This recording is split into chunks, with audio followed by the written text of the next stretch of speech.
Buenas tardes. Les damos la bienvenida. Good afternoon. We'd like to welcome you to the award ceremony for the 18th edition of the BBVA Foundation Frontiers of Knowledge Awards, which will begin in a few minutes. Please take your seats and ensure that your mobile phones are switched off.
Bienvenidos al Euskalduna Bilbao, donde Welcome to cada the año tiene lugar Euskalduna el in concierto Bilbao, y la where the ceremonia de concert entrega de and los award premios ceremony for the Fundación BBVA Fronteras del Foundation Conocimiento. Frontiers of Knowledge En Awards esta take place ocasión, en every su year. 18ª This is edición. now the 18th Actos edition. que son una These celebración del events poder celebrate the transformador de la transformative power ciencia y of el arte science y un and the homenaje a arts, quienes and pay desplazan hacia tribute adelante to those las who push the fronteras de boundaries sus of their disciplinas. disciplines.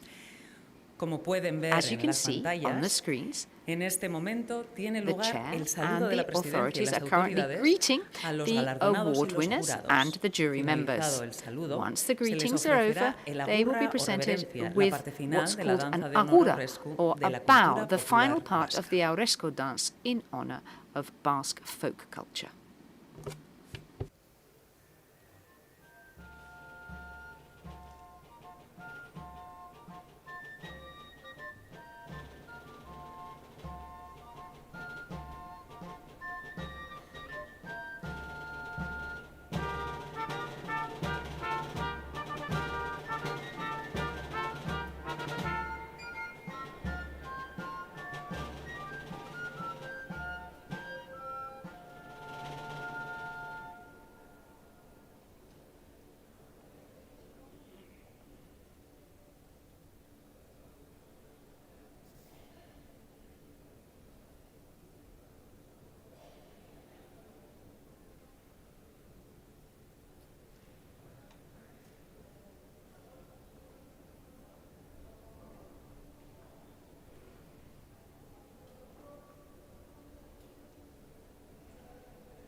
Entering the venue are the Lendakari, Mr. Imanol Predades, la señora presidenta the del Speaker Parlamento of the Vasco, Basque Bakartxo Parliament, Tejeria, Bakartxo la Tejeria, diputada general de the Vizcaya, provincial leader excelentísima of señora Vizcaya, doña Elizabeth Elizabeth Echanove, el Echanove, alcalde de the Bilbao, Mayor of excelentísimo Bilbao, señor don Juan María María Aburto, la señora presidenta the de las Juntas President of the Generales de General Vizcaya, Assembly Ana of Otadui, Vizcaya, Ana y la Otadui, señora delegada del and Gobierno, the Marisol Central Garmendia, Government acompañados por el representative director de la Marisol Garmendia, Fundación accompanied by the BBVA, don director of the Rafael Pardo. BBVA Foundation, Mr. Rafael Pardo.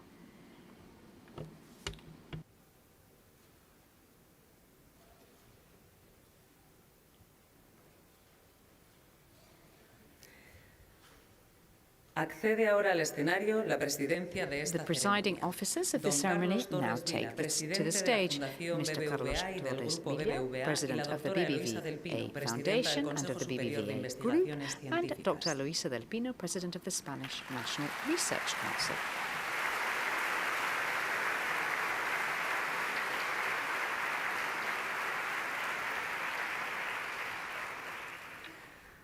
Hacen su entrada a continuación los miembros de los The 8 members of the jurados. 8 We welcome the judging members of the panels committees make in their the 8 entrance. categories of the 18th edition of the Frontiers of Knowledge Awards.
Damos ahora la bienvenida a los And we now galardonados de la welcome 18ª the edición de los laureates Premios of this Fronteras del 18th edition of the Frontiers Welcome the of laureates Knowledge of the 18th Awards. edition of the Frontiers of Knowledge Awards, recognized for their fundamental contributions to scientific research and cultural creativity. In the category of basic sciences, Professors Allan MacDonald, the University of Texas at Austin, and Pablo Jarillo-Herrero, Massachusetts Institute of Technology, MIT.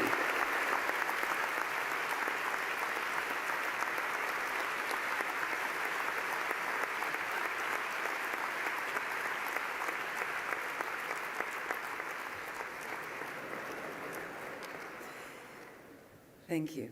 In the category of Information and Communication Technologies, Professors John Damen, Radboud University, Nijmegen, the Netherlands, and Vincent Ramen, KU Leuven, Belgium, at the University of Bergen, Norway.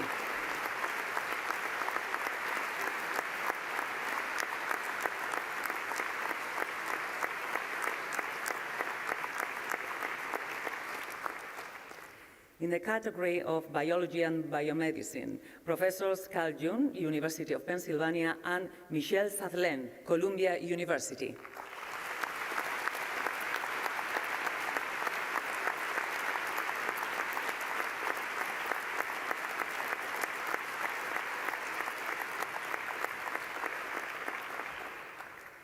In the category of Humanities, Professor Nancy Lynn Cartwright, Durham University and University of California, San Diego.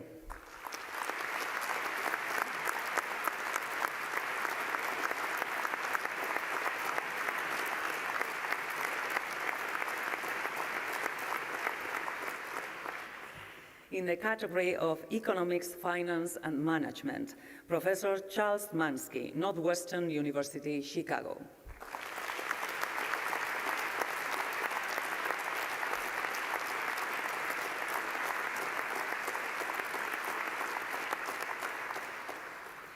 In the category of social sciences, the University of Michigan Institute for Social Research, ISR, represented by its director, Professor Kathleen Cagney, and North University of Chicago, represented by the director of the General Social Survey, Dr. René Bautista.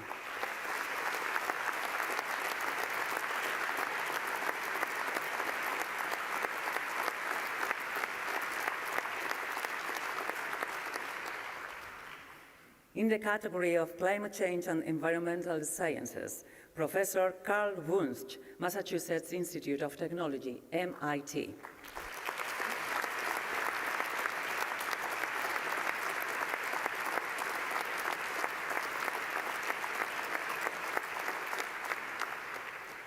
In the category of music and opera, South Korean composer Eun Suk Jin, based in Berlin.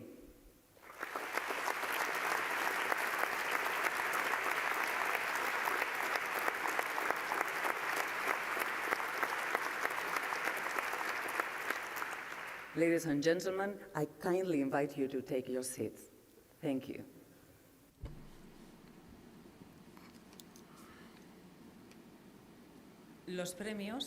The Frontiers of Knowledge Awards are based in Bilbao, the city where the BBVA Group was founded in 1857, and where it retains its roots, serving as the headquarters of both the Group and the BBVA Foundation. It's a city with which it shares a history and fundamental values, a spirit of entrepreneurship and innovation, pluralism and openness to the world. We shall now begin the ceremony with a welcome address from the Mayor of Bilbao, His Excellency, Mr. Juan Mari Aburto.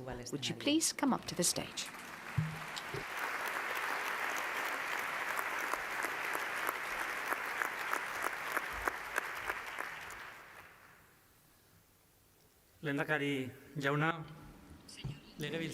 President of the Basque Country, Lady Chair of the Basque Parliament, Deputy General of Bizkaia and Madam Chair of the General Assembly of Bizkaia, Chairperson of CSIC, Secretary of State, and Delegate of the Government, Director General of the BBVA Foundation. Good evening, everybody. As Mayor of Bilbao, I'm delighted and honored to welcome you to this 18th edition of the BBVA Foundation Frontiers of Knowledge Awards. And honored to welcome you to the prize ceremony of the 19th BBVA Foundation Frontiers of Knowledge Awards.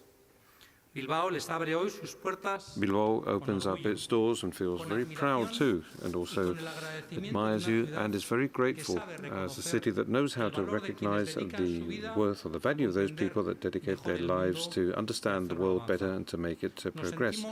We feel very honored by having you here tonight, because cities are not only the streets of the city itself or its buildings or its landscapes. Cities are, above all, the people that live in them, and also the people that come to them, that visit the cities, that serve as an inspiration and leave a beautiful footprint in them. Because Bilbao has the privilege of enriching itself with the presence of some of the most brilliant minds of our time.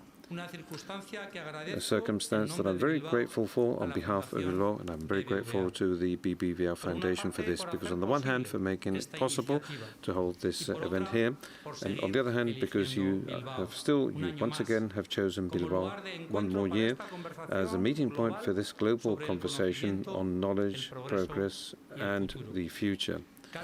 So each edition of these awards transform our city into a space where there's a meeting point between disciplines, cultures and different kinds of approaches. And very few things can enrich a society more than the exchange of ideas. Ideas that question issues, ideas that also cast a light, ideas that extend our horizons and help us build societies that are free, more fair and more humane. But tonight, the true protagonists are the awardees. because of their personal, professional trajectories and dedication, are a clear example of the capabilities that a human being has to extend the horizon. Thanks to their talent and their dedication, they represent the best of human capabilities to extend the limits of knowledge and to make intelligence, or to place intelligence at the service of collective progress. For helping us to better understand the universe, nature, technology, culture, and the human condition itself. Gracias por recordarnos. Thank you for reminding us that progress in society stems from curiosity, from being rigorous, and from the willingness of asking ourselves questions when other people think that they have found all the answers. May I offer you my sincere congratulations and my deep appreciation. Congratulations, Xorillonak. Vivimos tiempos acelerados, demasiado We acelerados. are living very stressful times in which there are many immediate responses and Muchas veces lacking in a reflection, and also very rapid certainties. However, the people that we are recognizing here tonight have dedicated many years, and in many cases decades, to do just the opposite. In other words, they've observed, they've researched, they've created, they've compared things, they've had their doubts, and finally they have understood. So this is why what we're celebrating here tonight is not only related to knowledge. We are celebrating another way of looking at the world. The fact that these major challenges have to be thought about, that progress takes time. It also requires lots of efforts and perseverance. And the truly important answers, very seldom are they simple to come to. And this is a lesson that is very valuable in a time that very frequently confuses speed with depth. And Marie Curie said, she said that the road towards progress was neither quick nor easy. Bilbao and the Basque region know how important perseverance is, because our history is the history of the people that has known how to transform itself without losing its identity, that knows that progress is not only about growing, but it's also about progressing together, that major transformations happen when people share a joint project, and when we feel that we form part of something that is even bigger than ourselves. We know that no true transformation happens from one day to the next. It's something that requires time, hard work, and commitment. And Luis Pasteur said that I want to share with all of you the secret that has allowed me to reach all of my goals. My power is related only to my tenacity, and this is why perhaps we feel a special affinity with the spirit that is represented by these awards, because they do away with the barriers of knowledge. Each discovery, each scientific advance, each artistic or cultural creation is based on the work that has been done by people in the past and opens up new possibilities for the people that will arrive in the future. So that's why perhaps the biggest value of knowledge is its capacity to bring us together. An equation can be understood in any language. A scientific evidence can also be shared between continents. A work of art can make people feel emotional, people that have never known each other. Science and culture remind us that beyond our differences, we share the same aspiration to understand, create, and progress. And that common aspiration is probably one of the greatest reasons to trust in the future. On behalf of the city of Bilbao, many thanks for reminding us of this.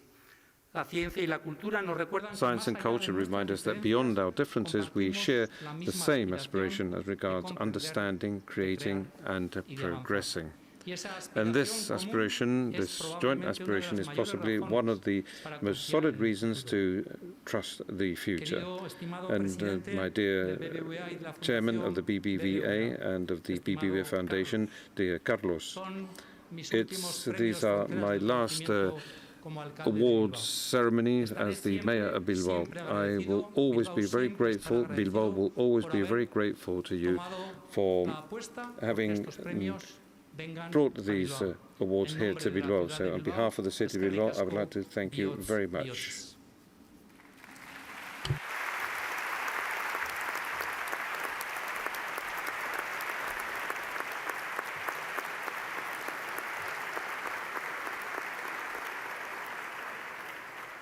Eskerrik asko, alkate jauna.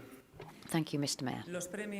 The Frontiers of Knowledge Awards, established by the BBVA Foundation almost 2 decades ago, celebrate the universal value of rationality, truth, and scientific and artistic creativity, recognizing particularly significant contributions across a wide range of fields, which individually and collectively broaden and deepen our understanding of the natural and social worlds and our aesthetic sensitivity, thereby expanding our individual and collective opportunities. The 8 award categories correspond to the range of knowledge and technology in the first half of the 21st century, namely basic sciences, biology and biomedicine, information and communication technologies, climate change and environmental sciences, economics, social sciences and humanities. Artistic creation in the field of music and opera is also recognized. A distinctive feature of the Frontiers Prizes is that each of the winning contributions may have been carried out by one or more people, with no predetermined maximum number, and may result from individual work, collaborative work, or independent yet convergent or complementary endeavours. The Frontiers of Knowledge Awards are based on a global, open nomination process. For the 18th edition, 564 nominations were received from many of the world's leading universities, research centres and cultural institutions. In the preliminary assessment of nominations and the selection of jury members, the BBVA Foundation collaborates with Spain's leading public research institution. And it's an institution that covers all fields of knowledge, the Spanish National Research Council, or CSIC, which has a total staff of over 17,500 people.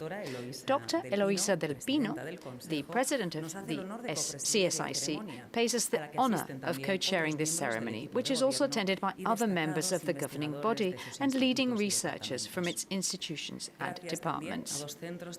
Our thanks also go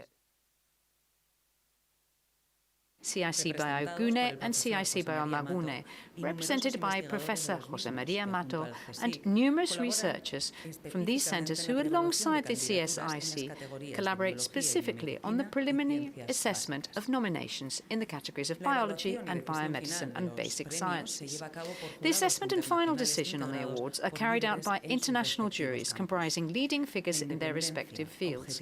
The independence, objectiveness, standards of excellence and commitment that the juries show have contributed decisively to the global prestige of these awards, achieving a unique status which, amongst other indicators, is measured by the fact that up to the previous edition, 34 Frontiers laureates went on to win the Nobel Prize in those categories where there is an overlap between the two award schemes. En nombre de la Fundación BBVA y en nombre del CSIC, quisiéramos expresar nuestra gratitud a los miembros. In this ceremony, you are the keystone upon which the prestige and credibility of these awards rest.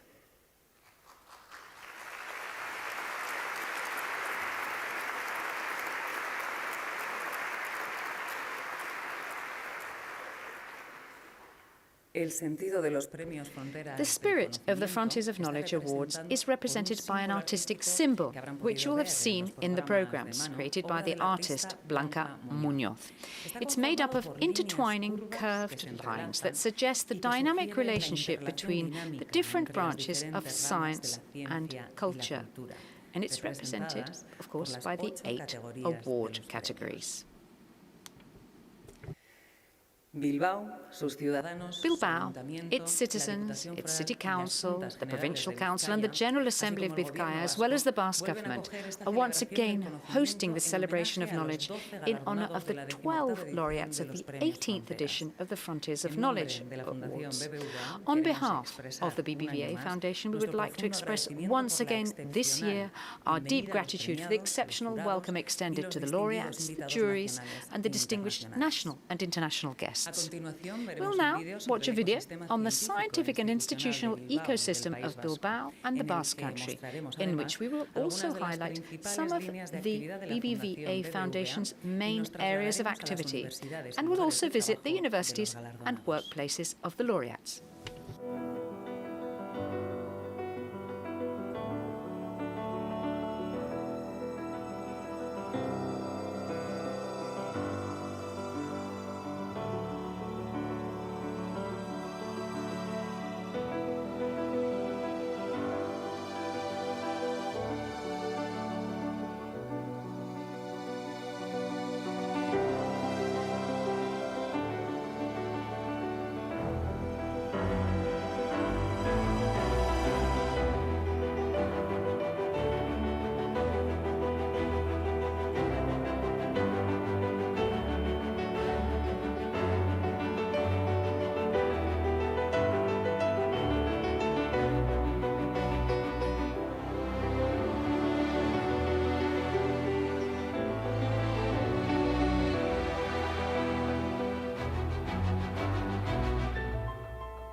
Mr. Carlos Torres Vila, Chair of the BBVA Foundation and the BBVA Group, and Dr. Eloisa del Pino, Chair of the CSIC, are co-chairing this ceremony and will present the awards.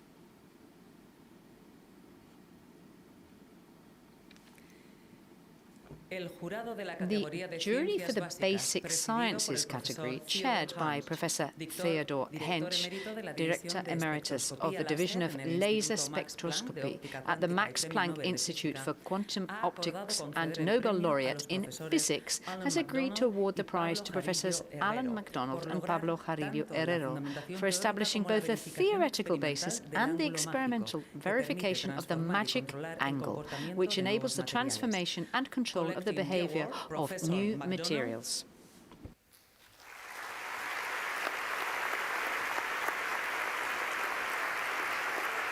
And Professor Jarillo-Herrero.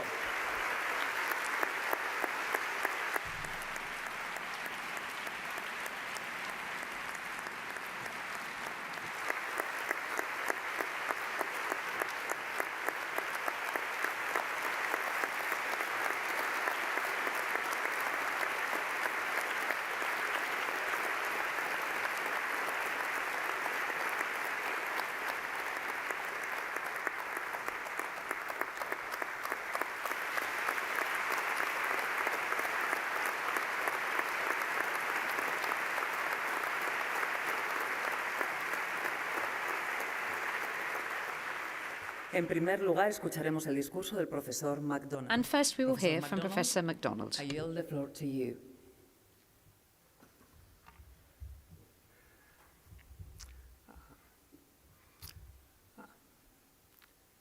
Officials of the Basque Country, distinguished members of the BBVA Foundation, members of the panels, colleagues and friends, ladies and gentlemen, I am deeply honored to accept this Frontiers of Knowledge Award, which recognizes both the theory side of Moray quantum materials, where I come in, and the experimental side represented by Pablo Jarillo-Herrero. We theorists would make no progress without our experimental colleagues. In this case, Pablo and his team turned an idea on paper, the Moray materials concept, into new category of materials that is now regularly realized in laboratories across Spain and around the world. The two of us represent a large community of talented experimental and theoretical scientists who have over the past decade developed Moray materials into an exciting new thread in quantum materials physics. The significance of Moray materials is that they give materials science a new form of control. For centuries, materials discovery has meant searching the natural world or synthesizing new compounds and hoping to find useful new properties. That work is difficult and remains essential. But Moray materials has provided a wicked new trick. We can now design quantum properties of materials by just changing the space arrangement of atoms by stacking, twisting, and tuning layers that are only atoms thick. This strategy may help us to understand some of the most fundamental problems in quantum materials physics. Fundamental research is like hiking in the mountains. You climb one ridge because you are curious what can be seen from the top. Only later do you realize that the view has revealed a valley, a river, and possibly a road no one knew existed. That is why awards like this one are important. They affirm the value of basic questions, even when the practical destination is not visible. I am personally indebted to my collaborators, to my students and postdocs for this work, especially Rafi Bistritzer and Fengcheng Wu, who developed key Moray materials ideas with me. I share this award with them. I'm grateful to my family, who have long tolerated my tendency to distraction when I'm thinking about electrons whirling around in my head. Thank you, Susan. I'm also grateful to the University of Texas at Austin and to the Richardson and Simons Foundation and to the U.S. Department of Energy and others who have supported my work. So finally, thank you again to the BBVA Foundation for this extraordinary honor. I accept it with humility, gratitude, and excitement for what comes next, because the frontier of knowledge is like the end of a rainbow. Every time we think we are approaching it, we discover that it lies a little further ahead. Thank you.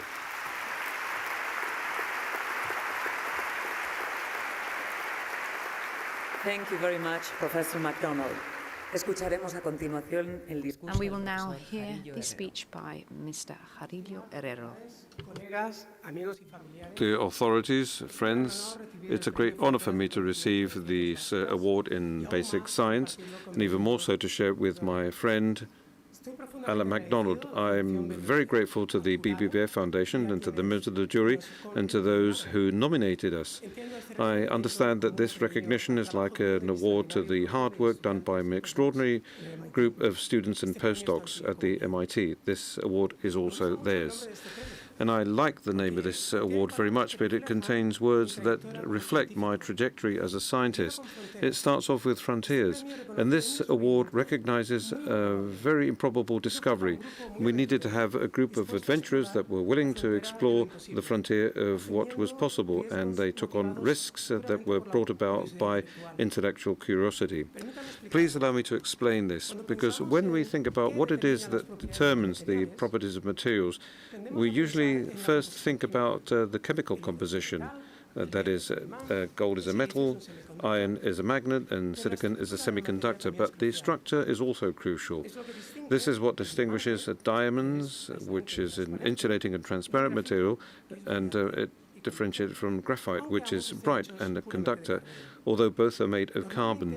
And normally, the laws of nature determine this structure, at least until bidimensional materials appeared.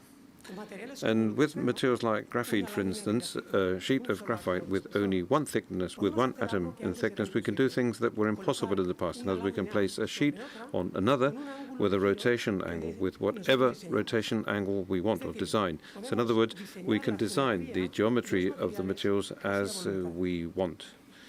And their properties, their electronic properties, can change dramatically too, because graphene is a metallic conductor, but it's not a superconductor, and it's definitely not an insulating material. However, when you place graphene on top of graphene with an angle of 1.1 degrees, that Allan called the magic angle, we can transform this into a superconductor, an insulating element, and a magnet, and in many other things too. And this field in which we change the properties of matter by playing with the geometry is known as twistronics and grows very quickly. It sounds like magic, doesn't it? In the Middle Ages, it so happens that alchemists were looking for the philosophical stone that were capable of transforming everything into gold. Well, in the case of the magic angle graphene, it's similar to that, although the other way around. So we use only one material and we can transform it into many other materials. So it's a philosophical stone. It's a reverse quantum philosophical stone. But in any case, I'm going back to the award and to other words that I like, knowledge and basic sciences, because basic science very seldom has immediate applications, but history shows that in-depth knowledge can be conducive to transformative technological revolutions. And when physicists discovered laser, nobody thought that it would become the basic elements for optical communications, or that it would be used to operate on cataracts. When physicists invented atomic clocks, nobody imagined that this would be crucial for GPS navigation. So research brought about by curiosity gives you long-term results. So we need society, politicians and philanthropists and the private sector to provide support. I would like to conclude by thanking those people that have supported our research and for the discoveries that have been recognized too, and also the support of the Gordon Betty Moore Foundation and the National Science Foundation of the United States was very important. It's crucial for the public and private agencies to support basic science based on merit and independently relative to politics. And finally, I would like to thank my family, my parents, who understood how important education was and sacrificed themselves for their children. Many thanks to my wife, Empar, and my children, Marta, Maria, and David, for supporting me. Thank you very much.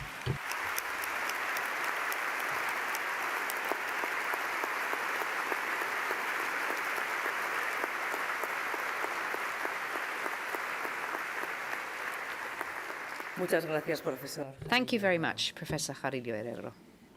The jury for the Information and Communication Technologies category, chaired by Professor Oussama Khatib, Professor of Computer Science and Director of the Robotics Center at Stanford University, has agreed to award the prize to Professors June and Vincent Reimann for designing the cryptographic system that has become the international standard for safeguarding the security of electronic devices and digital connections around the world.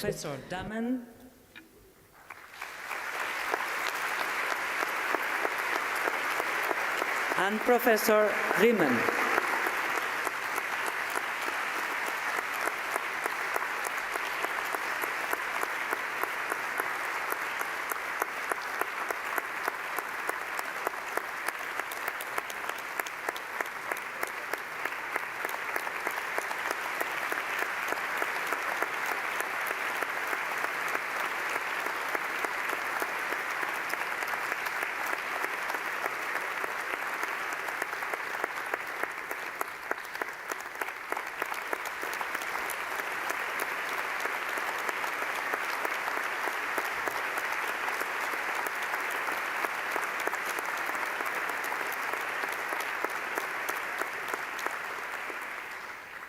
Escuchamos el discurso de los profesores. Let us listen to the speech by Professors Reimann and Demann.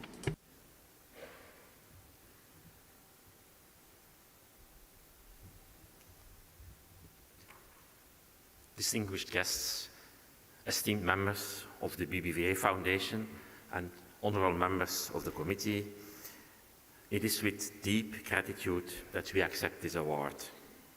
We thank the Foundation for establishing this prize and for renewing its commitment to scientific excellence year after year.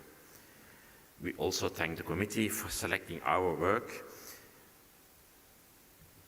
In an era where gut feelings and false appearances too often overshadow the considered insights of experts, recognition such as this carry twice the weight. We are equally grateful to the organizations that supported our research and to the many colleagues who offered guidance, critique and encouragement along the way. Cryptography has accompanied written communication since its earliest days. Traditionally, it was the craft of designing systems, or ciphers, to safeguard the confidentiality of information. Well-designed ciphers can protect data even against the most powerful outsiders, provided that short password-like strings, known as keys, remain secret. For millennia, however, cryptography was a guarded art, reserved for rulers, militaries, and diplomats. Open academic inquiry into cryptographic ideas was discouraged or even actively obstructed. As a result, progress was slow and hard-won expertise often vanished with the passing of experts or the fall of empires. The wheel was reinvented many times. This landscape changed profoundly with the arrival of the Internet. Online payments, e-government services, and later social media made secure communications indispensable for everyday civilian life. The rise of mobile phones and wireless networks introduced new vulnerabilities. Eavesdropping or disruption became so easy that they could occur even unintentionally. In open environments, where products from different vendors must be interoperable, and where anyone can inspect the inner workings of devices, security cannot rely on trade secrets. The only sustainable foundation is cryptology.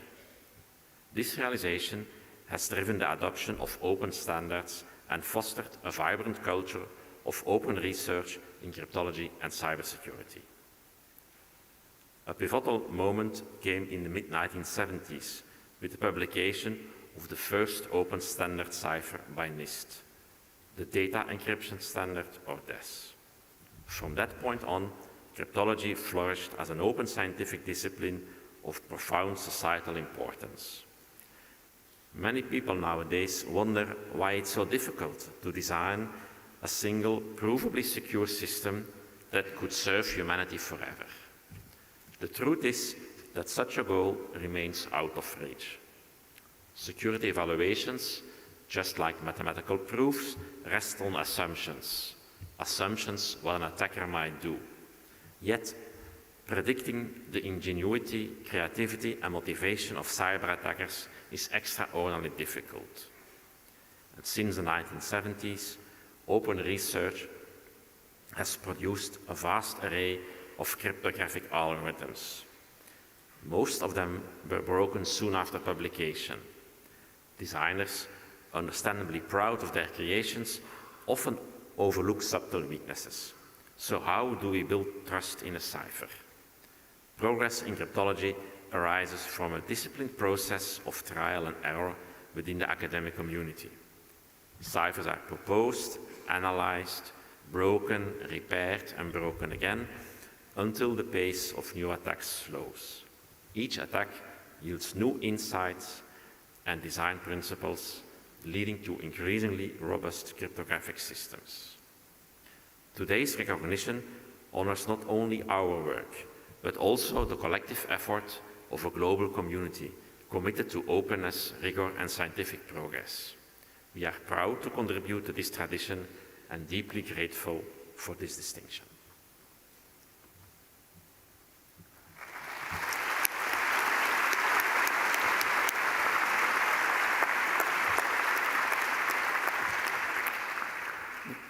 Good evening.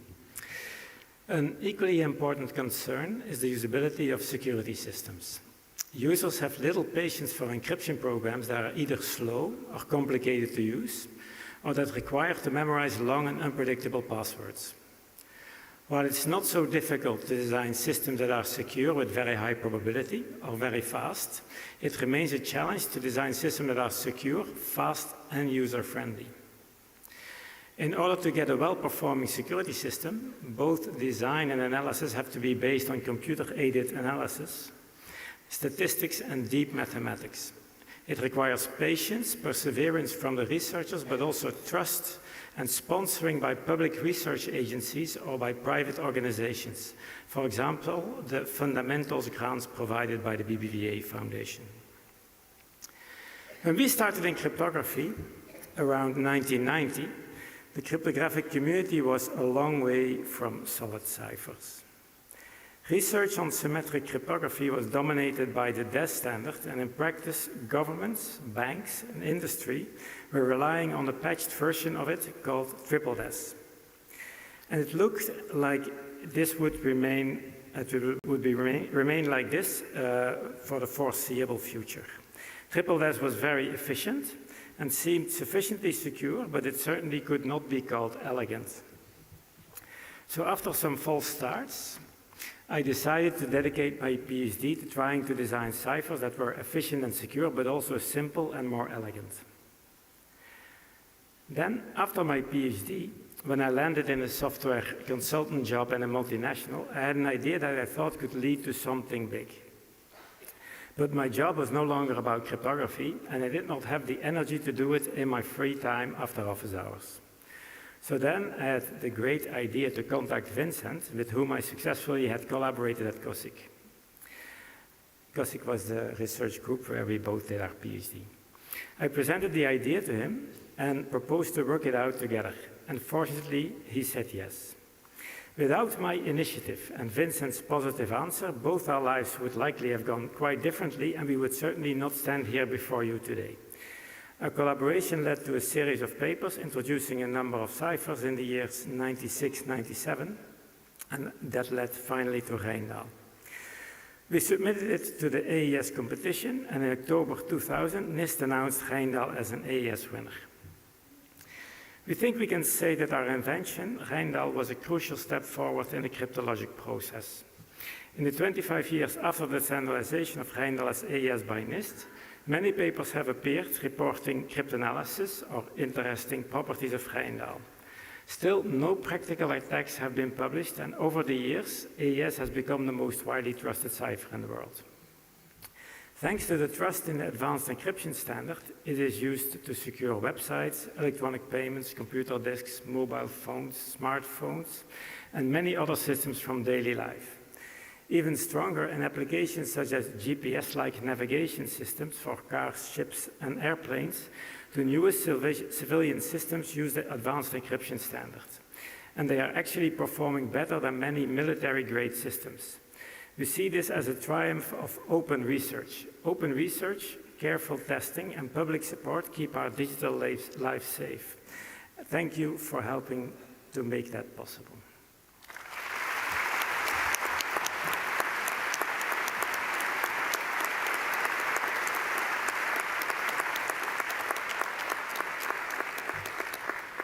Thank you very much, Professors Gamin and Dunnan. The jury for the category of biology and biomedicine, chaired by Professor Ali Shiratifart, Professor of Biochemistry and Pediatrics at Northwestern University in Chicago, has agreed to award the prize to Professors June and Michel Sadelain for their pioneering contributions that have revolutionized cancer treatment through immunotherapy based on the genetic modification of the patient's own cells. Professor June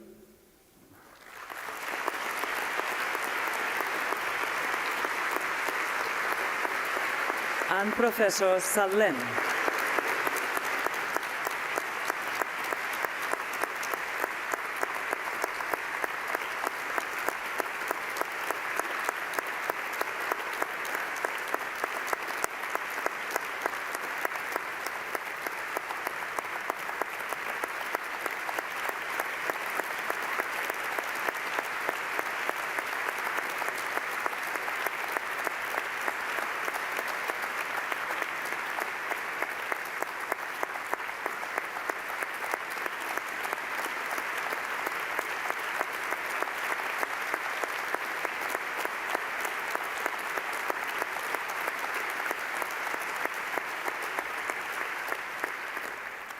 Escucharemos en primer lugar el discurso del profesor June. And first we will hear from Professor June.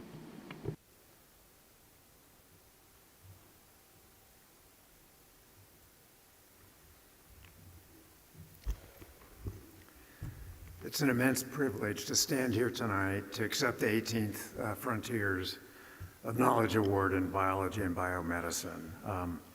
And I am particularly delighted to share this honor with my colleague and friend, Michel Sadelain. Our parallel journeys over the last 3 decades demonstrate that the grandest frontiers in science are conquered through shared dedication, where separate streams of research converge to create a tidal wave of medical progress. I want to extend my sincere thanks to the BBVA Foundation and the jury.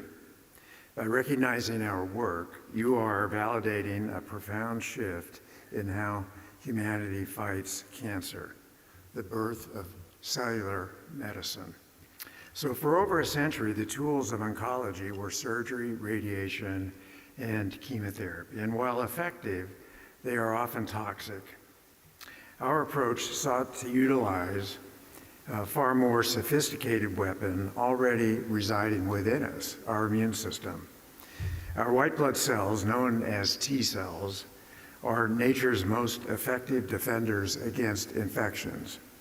Yet cancer progresses and possesses a frustrating ability to defeat our immune system, remaining invisible to our internal natural immune system. The breakthrough of CAR T-cell therapy lies in using genetic engineering to rewrite the DNA code in our T cells. We extract a patient's own T cells from the blood and in the laboratory equip them with a custom-built synthetic radar system. This genetic upgrade allows the cells to identify, target, and destroy cancer cells with extraordinary precision. When returned to the patient, these cells do something no traditional chemotherapy can do. They live, they multiply, and they persist on patrol as a long-term shield in our patients. They are quite literally a living drug, as my colleague named them. When we had initiated our first clinical trials in 2009 for patients with advanced leukemia, the medical community was skeptical, to say the least. But the results far exceeded our expectations. Patients who had run out of options entered complete, lasting, durable remissions. Today, tens of thousands of individuals worldwide, including many children, have been saved by this technology. Yet, as any scientist in this room knows, a frontier crossed simply reveals the next horizon. Our current mission is to bring this same cellular precision to solid tumors. For instance, colon, breast cancer, pancreatic cancer, brain cancer, and to unlock its potential for treating autoimmune diseases like arthritis and lupus and multiple sclerosis.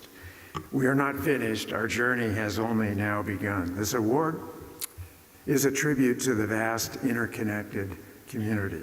I am deeply grateful to my extraordinary team at the University of Pennsylvania, to the brave scientists who stepped into the unknown with our earliest trials, and to my wife, Lisa, and our family for their unwavering love and patience. I also want to acknowledge the remarkable role that Spain has had and played in the global rollout of our technology through inspiring academic collaborations with institutions like the Hospital Clinic of Barcelona. Spanish scientists, in particular Manel Juan, have pioneered affordable public sector access to CAR T-cell therapies, setting an international example for translational medicine worldwide.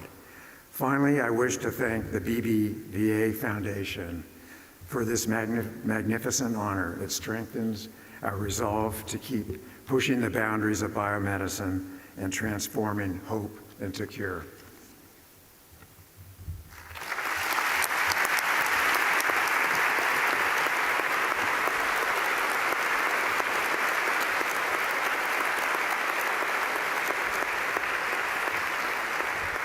Thank you very much, Professor June. Escucharemos a continuación el discurso del profesor Sadelain. We'll now listen to Professor Sadelain. Thank you. I first want to thank the BBVA Foundation, the International Prize Committee, and the Spanish National Research Council for this extraordinary honor. The Premios Fronteras del Conocimiento are prestigious awards that resonate from Bilbao and Vizcaya around the world. I am honored to share this award with Carl June and congratulate him. The journey that brings me here began about 40 years ago, when I started to imagine how we could teach important cells of our immune system, named T cells, to perform any task of our choosing, such as destroying cancer cells. To teach T cells first required establishing technology for introducing genes in patient cells and designing composite receptors, which I named chimeric antigen receptors in 2003, that would guide T cells to execute their assigned mission.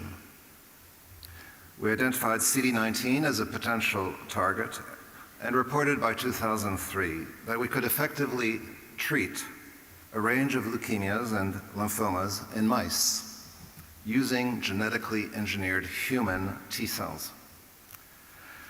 To advance this therapeutic concept to the clinic required that one did it himself or herself. I am so grateful to Dr. Isabelle Rivière, who is here today, for having suspended her own research pursuits to come set up with me the infrastructure and processes that enabled us to obtain FDA approval for conducting a clinical trial in patients with relapsed refractory leukemias. We infused the first patient in New York in June of 2007. Our clinical results and the beautiful results reported by Carl rapidly demonstrated the extraordinary potency of this medicine and convinced the scientific, medical, regulatory, and industrial worlds of their promise. The first CAR therapies, both targeting CD19, were approved by the US FDA in 2017 and in Europe in 2018. These new medicines are not inert molecules like most medicines, but cells programmed to perform a precise function, which I called, as Carl mentioned, living drugs, to stress their ability to multiply and persist, sometimes for years, following a single administration. CD19 CAR T cells are not only potentially curative, they are administered only once. The range of their usage is rapidly growing beyond blood cancers. While so-called solid tumors remain a challenge, CAR T cells are showing great promise in rheumatology, in neurology, overcoming transplantation barriers. They may also be harnessed for intractable infections, neurodegenerative disorders, and pathologies associated with senescence and fibrosis. The advent of CAR T cells paves the way for many more discoveries and applications yet to come. I am most grateful to all of those who worked with me over the years. In particular, the brave ones who risked their careers when this work was labeled science fiction. I already mentioned the critical contribution of Isabelle Rivière.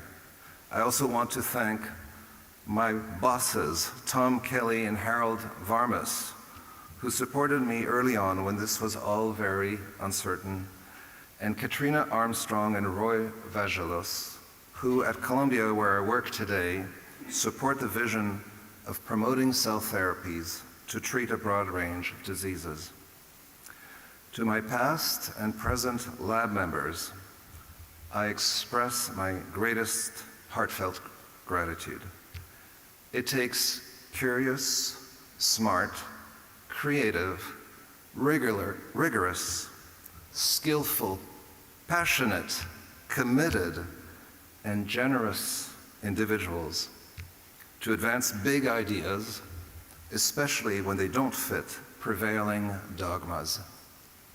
Thank you.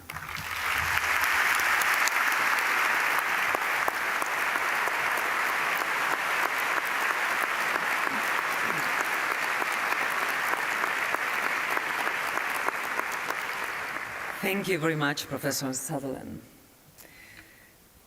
El jurado de la categoría de humanidades, The jury for the presidido por la humanities profesora category, Atocha chaired by Liceda, Professor catedrática Atocha de Liceda, Filosofía Professor y of Ciencias Logic and del Philosophy Instituto de of Science at the Filosofía Institute for Nacional Philosophical Autónoma de Research at the National ha Autonomous acordado University of conceder el premio a la Mexico, profesora has agreed to Nancy award the Lynn prize to Cartwright Professor por Nancy sus Lynn influyentes Cartwright contribuciones a la for her filosofía de la influential ciencia contributions to que the aportan philosophy of una science, which perspectiva offer an innovadora sobre la innovative práctica perspective científica on y scientific han servido practice para and have fundamentar la helped to adopción de underpin políticas públicas the basadas adoption en la of evidencia. evidence-based public Collecting the policies. award, Professor Cartwright.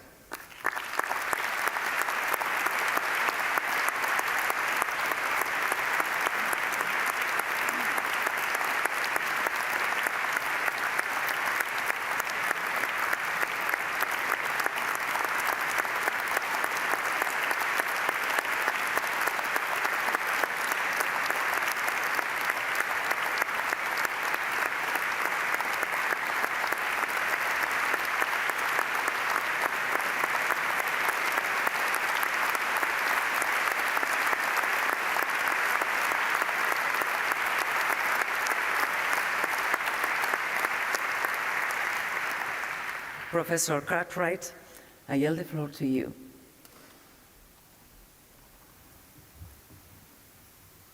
Thank you. Hello all. I want to begin by thanking the BBVA Foundation for this wonderful honor, the committee that selected me, and those who nominated me. I also want to thank my family and all the teachers, mentors, students, friends, and colleagues who have supported my career and taught me how to do it better. And I want to thank the extraordinary interdisciplinary teams that I have worked with. Now, about the work itself. I began my career at Stanford University in the philosophy of physics, joining a talented international community focused on the structure and interpretation of physical laws. How should we interpret those abstract equations in quantum theory or general relativity, and how can we make them consistent? I loved physics, but not for its elegant theories, instead, but because it can help change the world. For instance, quantum mechanics was essential for developing lasers used in eye surgery and superconductors used in magnetic resonance imaging. The standard story then, which is still influential, was that the laws describe what's really happening everywhere. The behaviors of lasers and MRIs are just detailed instances of these laws, just as your behavior is and so is mine under this view. But I couldn't make this account fit how laws are used in building successful models of working devices. Rendered as universal claims, the laws do not get it right. They are adjusted, corrected, supplemented, ignored, and contradicted. Sometimes they're central, sometimes not. Successful models are not derived from high-level laws. And making things work in the world, we use laws in many different ways, combined with many different forms of knowledge to produce blueprints for successful lasers or MRI machines. This was the argument of my first book, How the Laws of Physics Lie. Now, this book was not a criticism of laws, but a plea for a more realistic understanding of how they work for us. If we want better ways to use physics or other bits of science to change the world, we need to understand how it is used, both when it succeeds and when it fails. This idea goes beyond physics. For a long time, studies of science focused on theory, on the one hand, and experiment on the other. Now, I think part of my work's importance was to help launch a different approach that has since become influential. The study of science not as an abstract ideal, but science as it is practiced. Now, another significant development at the start of my career was the re-legitimation of causation. At the time, philosophy and much of science, in particular social science, was dominated by positivism and behaviorism. Both treated causal talk as empty, even pernicious. A number of us rebelled. Causal knowledge is essential for effective strategy, policy, planning, and prediction. Understanding what can and cannot cause what, and how we learn that, is imperative. Positivists argued that causation was too loose a notion for science, lacking solid criteria for application. This led to my lifelong project of mapping out defensible procedures for measuring causes, procedures that we can show yield reliable causal judgments, yes or no, on claims such as X causes Y in these circumstances, much as a thermometer can determine whether a body temperature is 36 degrees. That is the project my fellow new causalists and I pursued.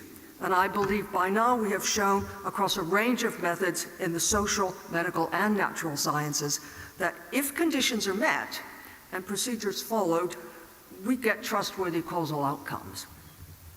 Now, a final area where I hope my work has mattered is evidence-based policy.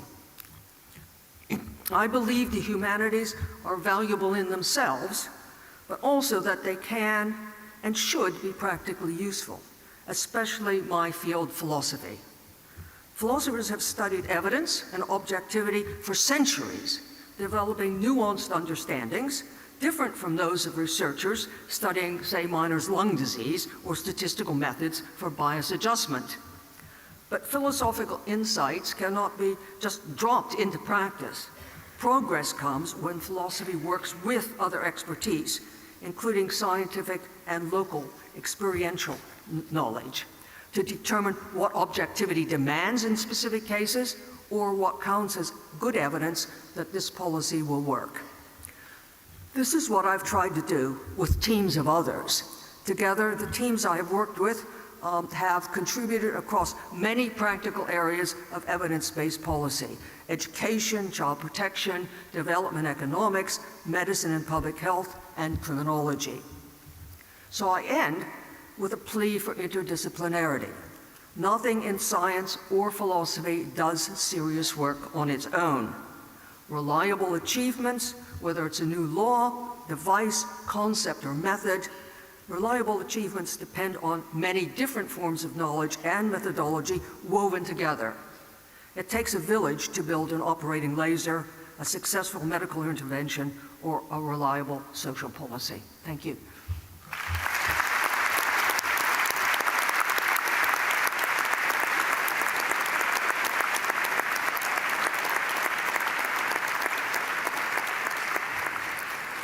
Thank you very much, Professor Cartwright.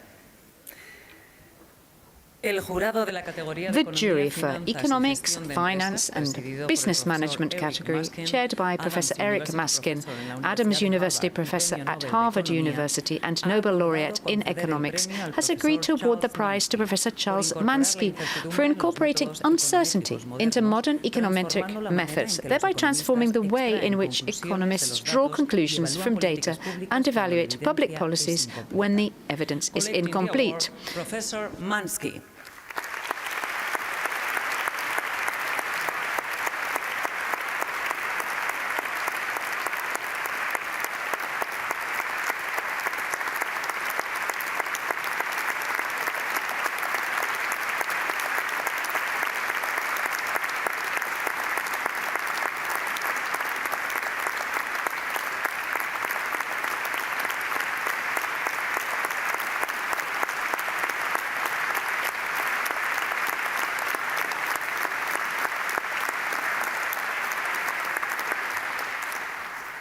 Professor Mansky, I yield the floor to you.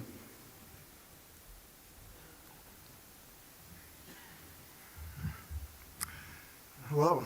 I'm most pleased to be with you tonight.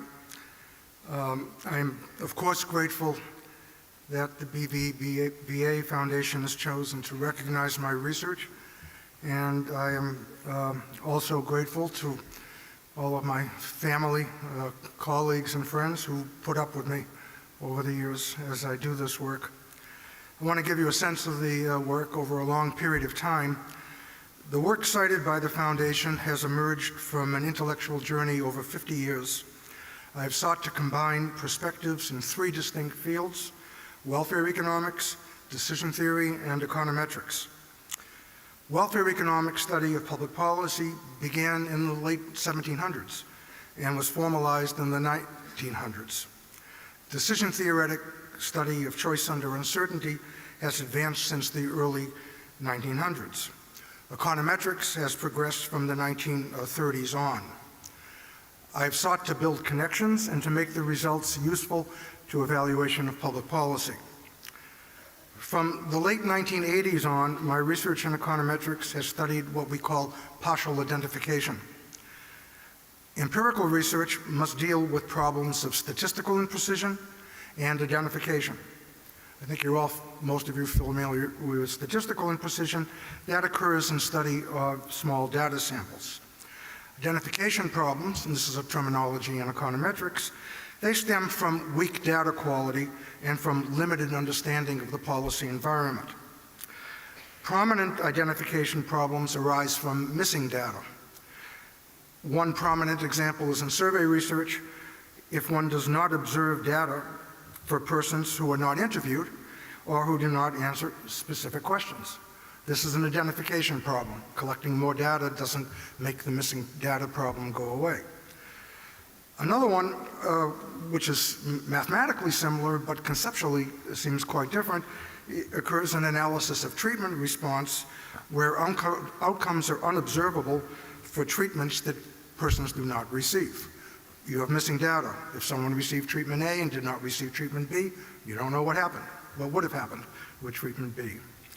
Now, the norm in empirical research has been to assume that data quality is high and understanding of the environment is strong, enabling increasingly precise inference as sample size grows. You may all hear about the wonders of big data. The larger the data set, problems go away. Well, that's not true with identification problems. Problems of statistical imprecision go away as data sample size grows, but not identification problems. What partial identification analysis does is study realistic settings where data quality and knowledge of the environment often are weak. In these settings, one cannot credibly predict policy impacts with precision, even with large data samples. One may be able to credibly form partially informative bounds on policy impacts. Rather than getting point estimates, you get a bound that's not believable, you get a bound that's believable. Now, I first connected econometric study of identification to welfare economics in an article published in 2000. I sketched the basic problem. Combining available data with credible assumptions commonly does not reveal whether one policy outperforms another. Hence, policy formation is a problem of decision-making under uncertainty. To formally study that problem, I've used statistical decision theory, which is a body of research that developed as long ago as the 1940s, but was overlooked for quite a long time until some of us in econometrics have brought it back in the past 25 years. Now, part of my work has been abstract, studying general conceptual and technical issues. The part has been focused on, very realistic problems of policy making, and the problems that I have spent time on and have published on include climate policy under uncertainty, criminal justice policy under uncertainty, income tax policy. I've done quite a bit of work on clinical decision making in medicine, which may seem odd for someone in economics, but actually methodologically the problems are very, very similar, and also public health policy. I'm going to try to explain just in a little bit more depth in the small time I have. Welfare economics becomes operational when several questions are answered. First, what constitutes social welfare? What is it that society wants to achieve? Second, what are the feasible actions? This is a question that economists ask all the time. What's the choice set? What are our options? And third, and this is what's particularly been central to my own work, is to ask what is known about the consequences of alternative actions. So welfare maximization is a well-defined objective if one knows enough about the consequences of alternative actions to determine a clear best choice. But determination of an optimal policy, as much as economists like myself like to think about doing optimal things, you can't determine an optimal policy if the consequences are too uncertain to conclude what action is best. My concern has been development of what I might call reasonable criteria for social decision making in these settings, which are very common. Economists have often unrealistically assumed enough knowledge to recommend optimal policies. I refer to this as policy analysis with incredible certitude. And by incredible certitude, I mean certitude is certainty. Incredible certitude is, it doesn't have credibility. So people act as if they know things that they don't really know. So that's incredible certitude. I have argued that policy choice with incredible certitude harms society in several ways. First, it seeks to maximize some hypothetical social welfare rather than actual welfare in the real world. Second, if you make believe that you know everything, there's no need for research. The whole point of research is to reduce uncertainty. So if one acts as if one already knows all the answers, there's no need for research, but of course that's not correct. Third, if you act with incredible certitude, you don't appreciate the usefulness of decision strategies that help society cope with uncertainty. I obviously have no time to go into it. The primary one I focused on is diversification, like in finance diversification, but now applied to public policy instead. To characterize policy uncertainty, I've drawn on my research on partial identification. A fundamental identification problem, which I mentioned earlier, arises from the unobservability of outcomes under counterfactual policies. At most, one can observe the outcomes that have occurred under realized past policies. The outcomes of proposed new policies are logically unobservable. Yet determination of an optimal policy requires comparison of all feasible policies. Thus, in practice, we have only partial knowledge of the welfare achieved by alternative policies. Now, some researchers argue that we can solve this fundamental problem by experimentation.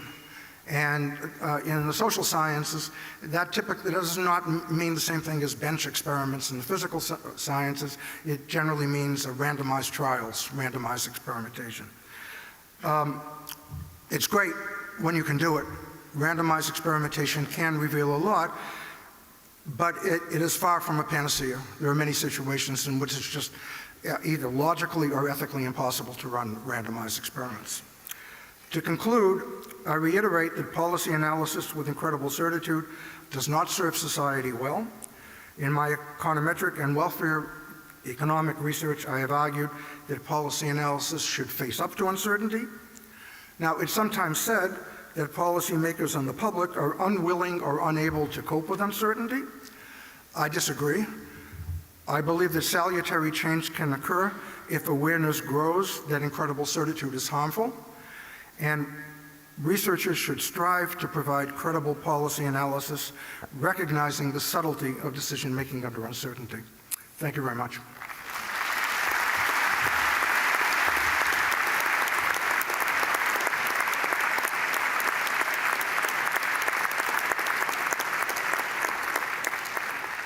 Thank you very much, Professor Mansky.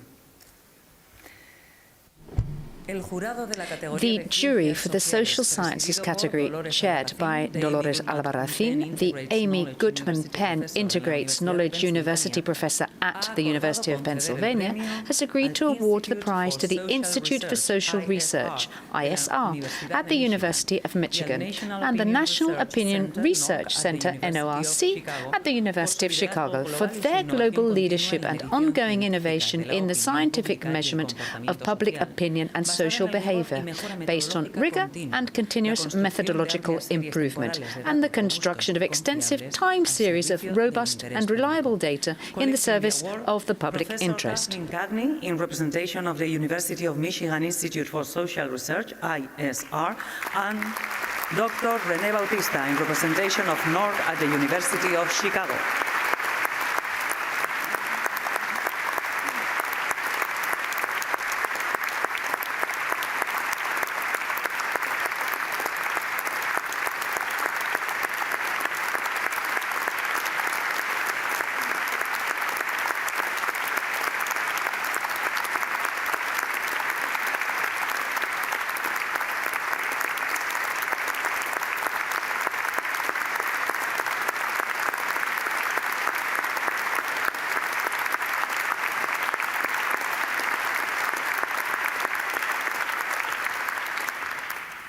Escuchamos en primer lugar el discurso de la doctora. First, we're going to listen to the speech by Dr. Cagney. Good evening, BBVA Foundation, and distinguished guests of this larger community. We very much thank the BBVA for awarding us, and in conjunction with NORC at the University of Chicago. More than 75 years ago, two University of Michigan researchers asked what seemed like a simple question: who would win the 1948 presidential election? The answer researchers Angus Campbell and Robert Kahn found challenged the conventional wisdom of the day. Nearly everyone expected Thomas Dewey to defeat Harry Truman, but their data suggested otherwise. Truman won. And that moment helped demonstrate the power of rigorous social science, which is not simply to describe the world, but to predict and reveal the realities we cannot see. It is in that spirit that I'm honored to accept the Frontiers of Knowledge Award on behalf of the University of Michigan Institute for Social Research. We are deeply grateful to the Foundation, to the Award Committee, and to all those who have recognized ISR's contributions to the empirical study of social life. We are also pleased to share this award with our colleagues at NORC at the University of Chicago. This award is meaningful because it recognizes our commitment to evidence-based science and methodological rigor in service to the public. From its inception, ISR was built to span boundaries among disciplines and between the academy and the public. We study the questions that shape people's lives. How healthy will we be as we age? Why do voters make the choices they do? What makes communities thrive? These questions are deeply personal, but they are also profoundly social. Through long-running studies, the Health and Retirement Study, the Panel Study of Income Dynamics, Monitoring the Future, the American National Election Studies, and the surveys of consumers, ISR has helped advance social science and inform public policy. ISR's achievements have been made possible by generations of faculty, staff, students, interviewers, collaborators, funders, and study participants. I want to especially acknowledge those participants. Every single data set begins with a person, a retiree answering questions about his health and financial security, a teenager reflecting on his aspirations, or a voter describing hopes and frustrations with her government. Across decades, millions of people have entrusted us with information about their lives. They are the true foundation of social science, and we are grateful for their trust. Today, social science stands at an inflection point. Response rates are declining. Public trust in institutions is under strain. New technologies are reshaping how information is created and consumed. Yet, these challenges are accompanied by new possibilities emerging from administrative data, digital traces, biomarkers, mobile measurement, and, critically, artificial intelligence. As data become more complex, our task is to build a sustainable body of research with a commitment to transparency, replicability, and equitable access. We often describe our work as measuring society, but measurement is really only the beginning. The ultimate purpose of social science is understanding, helping communities make better decisions, helping institutions serve people more effectively, and helping societies navigate uncertainty with evidence rather than assumption. On behalf of the Institute for Social Research, I accept this award with gratitude. It honors generations who committed their time and expertise to finding answers that expand the frontiers of our knowledge. We receive it as recognition of past contributions, but also as a charge to continue producing trustworthy evidence, advancing social science methods, and serving the public good. Thank you so much.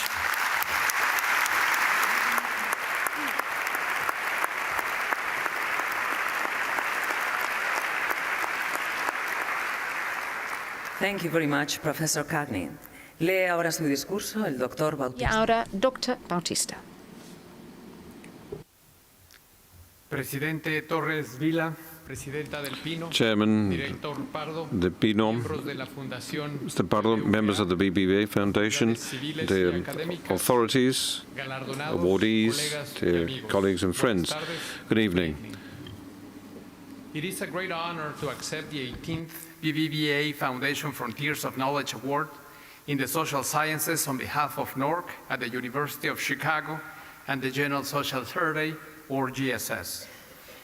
We are proud to share this recognition with our colleagues at the Institute for Social Research at the University of Michigan. We thank the Foundation, those who nominated us, and the Evaluation Committee.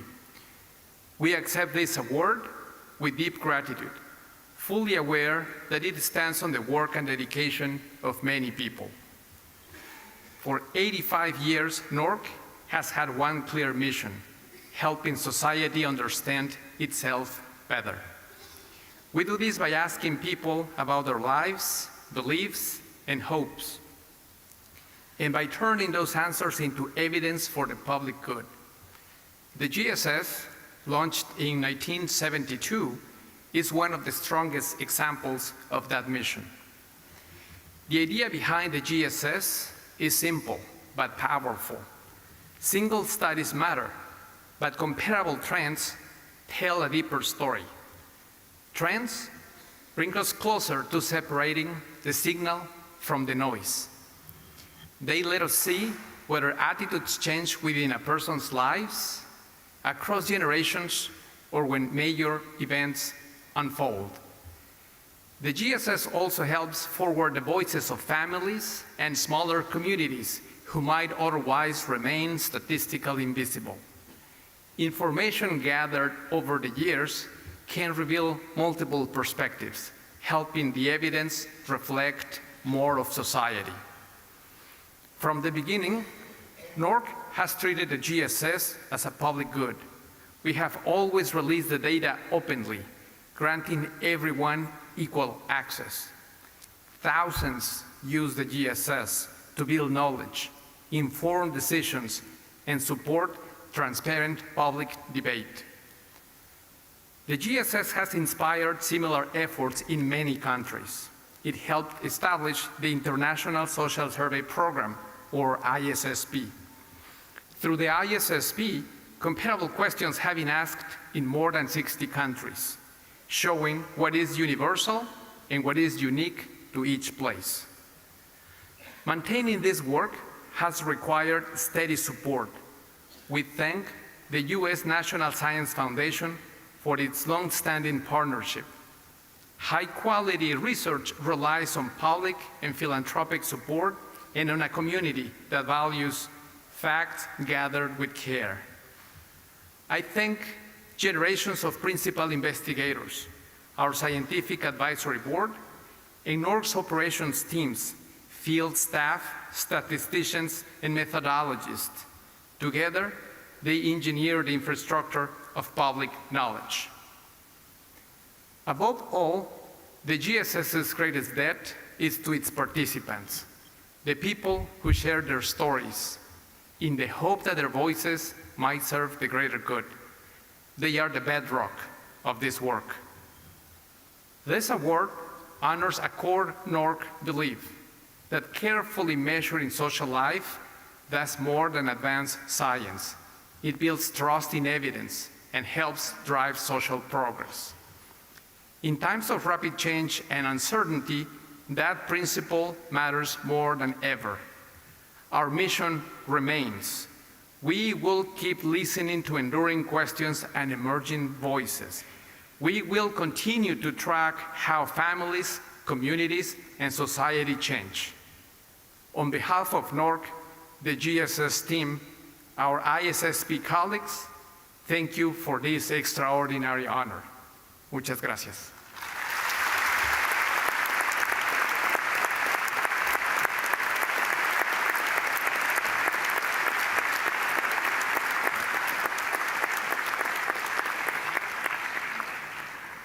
Muchas gracias, Dr. Thank you very much, Dr. Bautista. The jury for the Climate Change and Environmental Sciences category, chaired by Professor Bjorn Stevens, director of the Max Planck Institute for Meteorology, has agreed to award the prize to Professor Carl Wunsch for his fundamental contributions to pioneering research that have revealed the impact of global warming on the world's oceans. Collecting the award, Professor Wunsch.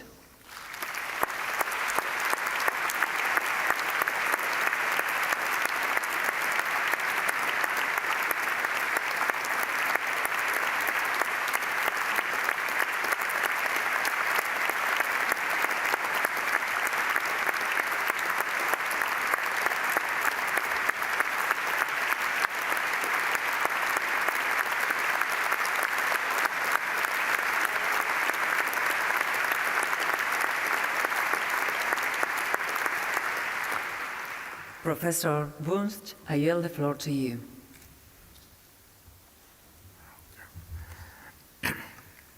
My thanks to the many colleagues who have said and written such nice things about me, the nominators, the committee, the foundation. I'm here representing the accomplishments of what is a necessarily global, international, scientific engineering technological effort that has spanned many decades, involving both individuals and numerous organizations, including giant government agencies. To a great extent, the efforts of these thousands of individuals and organizations were built upon basic science dating back hundreds of years. Much of what has happened over the past decades built upon the pioneering work of a few individuals, beginning with Fourier and Tyndall in the 19th century, and whose efforts led to the insights of Arrhenius, Callendar, and others in the early 20th century. By the middle to the late 20th century, Revel, Suess, Hansen, and others recognized the huge threat of increasing atmospheric carbon dioxide. About 1975, it became clear to much of the wider scientific community that continued additional carbon dioxide would create a much more energetic atmosphere, one which, like an energized pendulum, would give rise to more extreme events, heat and cold waves, droughts and deluges, enormous rises in sea level to an extent beyond human experience. The possibilities of even more extreme events, a runaway greenhouse, were on the table. For the oceanographic community, these warnings, which are based upon fundamental and well understood physics and chemistry, raised extremely difficult issues. How much of the extra heat and carbon dioxide being generated would be taken up by the ocean, and where? Would they stay there? What parts of the ocean were going to become acidic to the detriment of the biosphere? These and other questions were impossible to answer. Historically, and still true in the 1970s, the chief platform available to oceanographers was the ship. Traveling at the ocean at less than 20 kilometers per hour, costing in modern terms hundreds of thousands of euros per day, involving 30 to 60 scientists and crew, using instrumentation that was almost purely mechanical, because vacuum tubes worked extremely poorly on the environment of a rolling, pitching, vibrating ship. It had taken 100 years to develop a sketchy knowledge of the global ocean. Speaking personally, it was a wonderful way to do science, so different from the everyday world of the office or laboratory, and one of the reasons I went into the field. A strong stomach and a tolerance for days of boredom did help. But many parts of the ocean, especially about 1,000 meters, had never been observed at all. Some had been visited just once, decades before. The state of the ocean and whether and how it was changing was unknown. The textbook picture, and one used by climate modelers, was that of a stratified swamp, warm and salty layers on top of cold and fresher ones, moving sluggishly, not changing, and is depicted in beautiful atlases of temperature and other properties.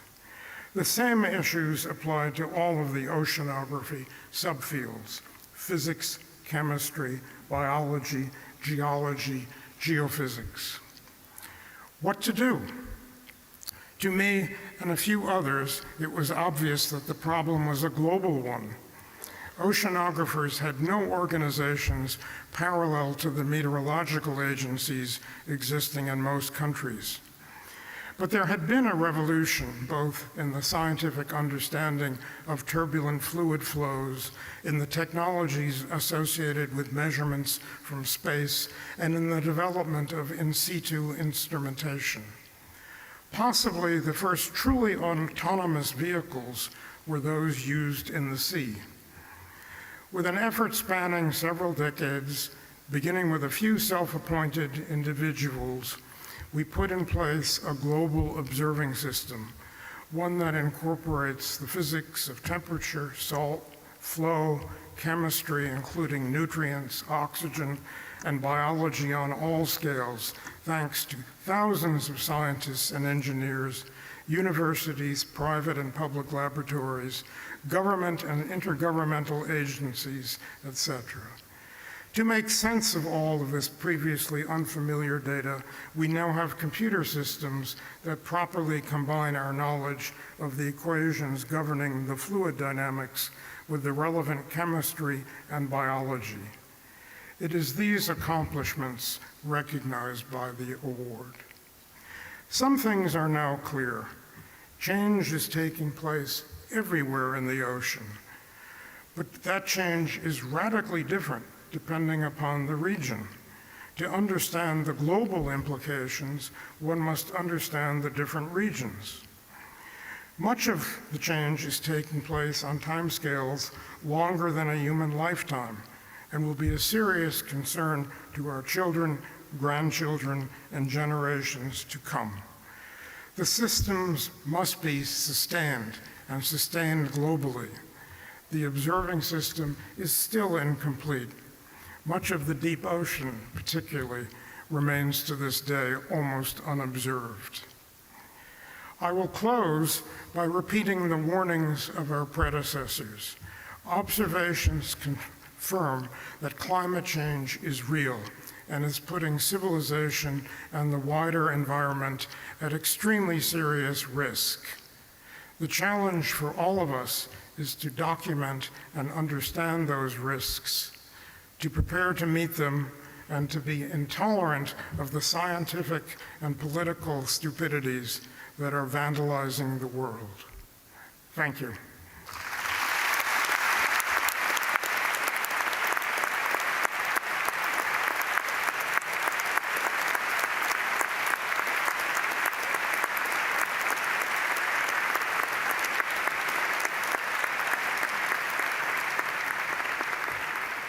Thank you very much, Professor Wunst.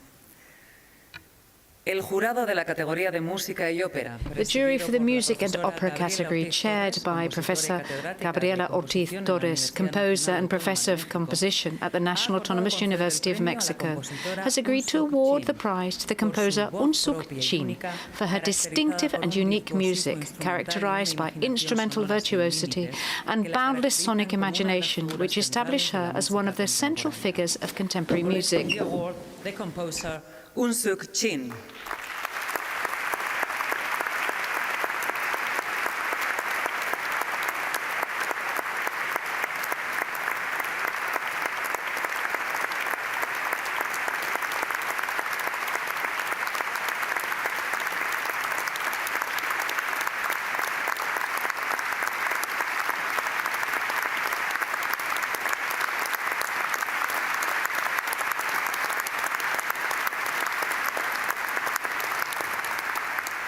Ms. Chin, the floor is yours.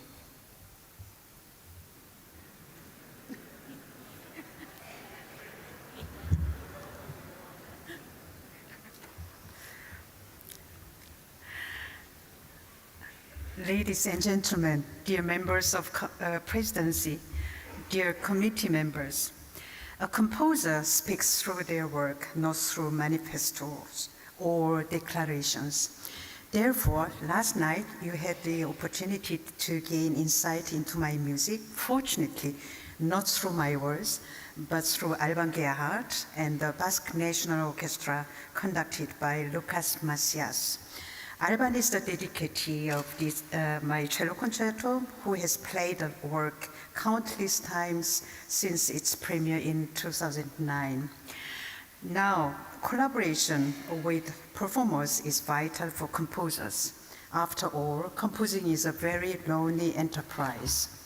The very existence of an independent composer is owed to three things. First, the interaction with musicians whose interpretations bring the scores to life. Second, funding structures that allow music to be created that disregard immediate profit and thus have no place in the economic system. Third, the work of those who draw attention to new works by programming them or writing about them. Without this advocacy, the phenomenon known as new classical art music cannot exist. Therefore, we can pose the question, what value does society today place on art that is not functional, not readily consumable, on art that by its nature cannot be subject to considerations of utility or majority decisions? There is a paradox in today's consumer society with its constant media overstimulation on one hand and the disappearance of biodiversity on the other. The music scene is often caught between Scylla and Charybdis. On one side, raw market interests, on the other, cultural wars and tribalism instead cooperation. This brings me to another point, the search for dialogue. As a composer of our time, I have always been interested in what transcends a national level. The concept of autonomous art has been and remains essential for me in this regard, as well as the utopia of seeking an individual personal style in every work, but always in dialogue with a globally available state of musical material. Over the years, it has become important to me not only to study the tradition and modernity of so-called Western classical music, but also to engage with the traditional music of various cultures. Thanks in part to my work with electroacoustic music, I have hoped to explore the essence of inner nature of sound and an organic development of musical form from the natural properties of sonic matter. The good fortune of working with numerous outstanding performers, as well as the opportunity to curate music festivals, has repeatedly brought me into contact with the energy and reality of music making and performing, all of which provides a necessary contrast to the lonely process of composing. Receiving the BBVA Foundation Frontiers of Knowledge Award today fills me with immense gratitude. When I look at the list of wonderful past recipients of the award, I see cosmopolitans at home in different cultures. They help to overcome the borders between the traditional music cycles and those of contemporary music. I am convinced that this building of bridges is more important than ever. A musical life in which only quality and curiosity matter, and where there is no discrimination or preferential treatment based on nationality, appearance, skin color, gender, or aesthetic differences. Thank you.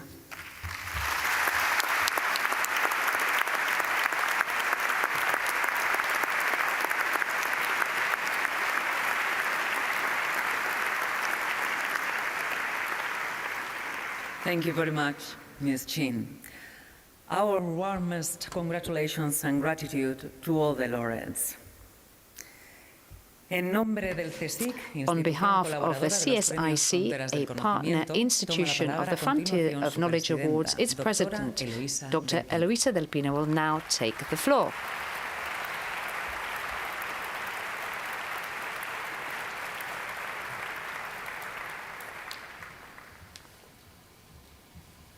Lehendakari,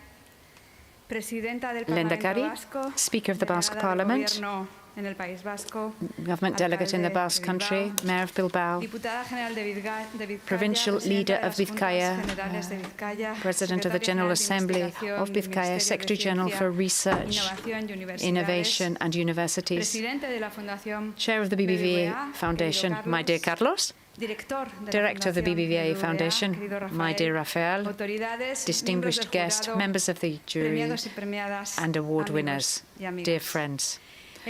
On behalf of the Spanish National Research Council, it's an honor for me to take part in this 18th edition of the Frontiers of Knowledge Awards. It's a coming of age for the awards. I'd like to begin by expressing my most sincere gratitude to the BBVA Foundation, which year after year upholds this recognition of discovery as a common good without borders. And to Bilbao, which hosts this celebration of the curiosity of inquiring minds. This year in particular, I'd like to invite you to reflect with me on curiosity as the driving force behind science, and more specifically on the need to protect the freedom to be curious in the face of some of the risks to which, in my view, it is exposed. Allow me the liberty, it's not very original, to draw on a well-known quote from Aristotle, with which he opened metaphysics more than 23 centuries ago. He said, all men, or human beings as we would say together, by nature desire to know. Drawing on Aristotle to discuss curiosity is also a bit of a stretch, because in reality, albeit with some dissenting voices, in the ancient world, and for many centuries afterwards, right up until almost the end of the Middle Ages, curiosity was associated with disorder or sin, and linked to social groups considered inferior, such as women, slaves, or the working classes. Conversely, the absence of curiosity was associated with self-control and political virtue. It was only with the transition to the modern age that curiosity came to be regarded as an indispensable force for progress. Rousseau emphasizes the importance of fostering curiosity, considering it an essential tool for shaping a rational citizenry. Bacon celebrates curiosity as the foundation of scientific inquiry. Hobbes defines curiosity as the appetite of the mind that will enable the development of technology and laws to control the violent state of nature. It's not that curiosity arrived with the modern age, but it was then that a culture of curiosity emerged, one that became integrated even into everyday life. Children's collections of plants or insects became popular, and women at home adapted spaces such as their hat boxes to rear silkworms. They adjusted the diet and temperature according to the animal's response. These and many other everyday practices had not only an economic dimension, such as silk production, but also a scientific one. They involved working in the same way as science does, observing, recording, experimenting, comparing, generating and communicating knowledge. These women often corresponded with scientific societies that offered prizes. Also dated from this period are the cabinets of curiosities, or the curio cabinets, that combine science, art and exoticism, such as the Royal Cabinet of Natural History, which is still preserved at the CSIC's National Museum of Natural Sciences.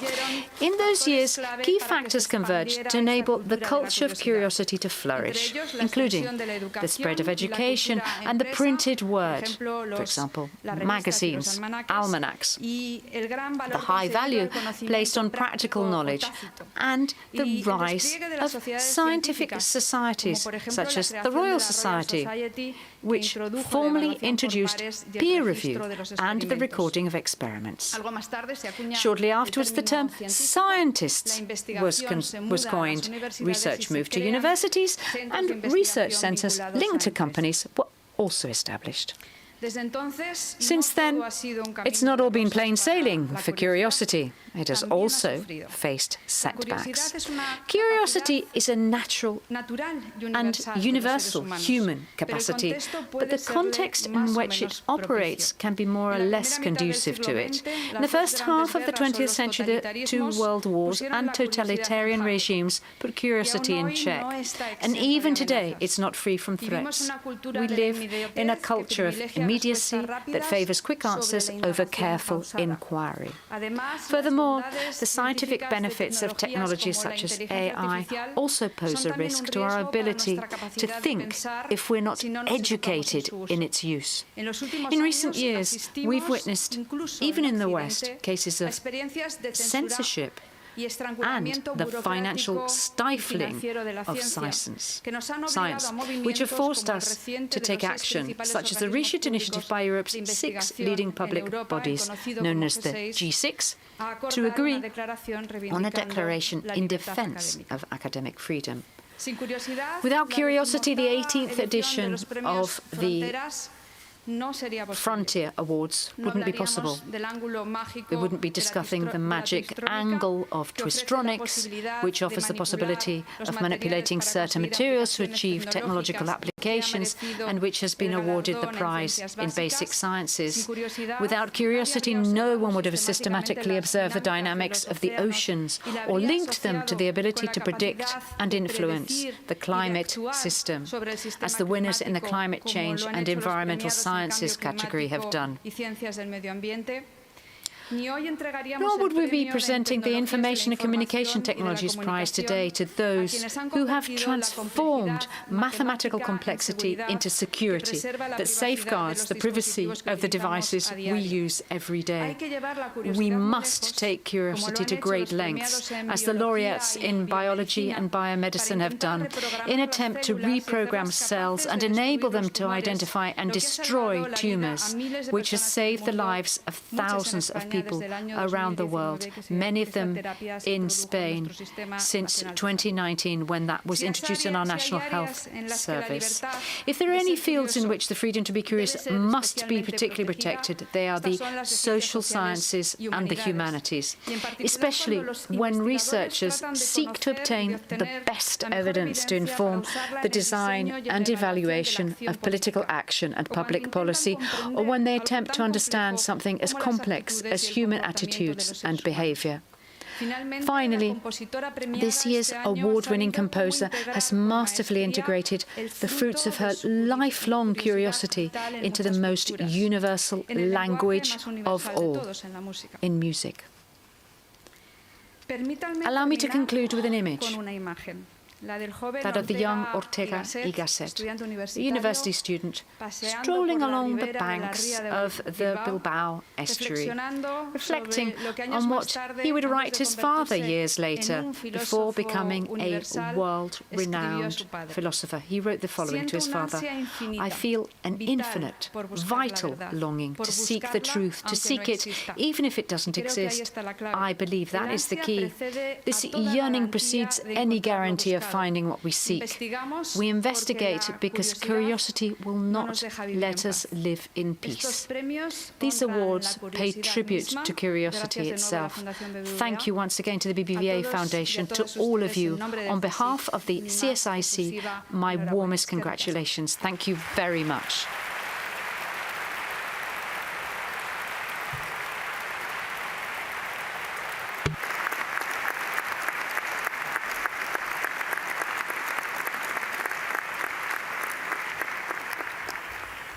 Muchas gracias, Presidenta. Thank you very much. Tiene ahora la palabra don Carlos Torres Vila, Mr. Carlos Torres Vila, President of the BBVA Foundation and the BBVA Group, now takes the floor.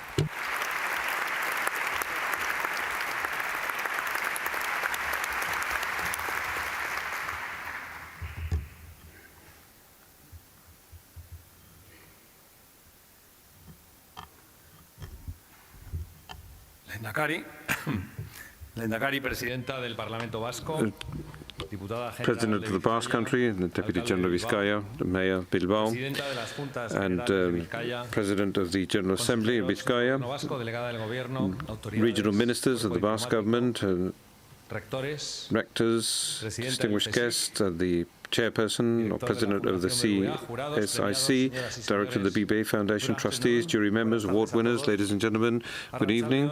Good evening, everybody. Welcome, everybody, to this awards-giving ceremony.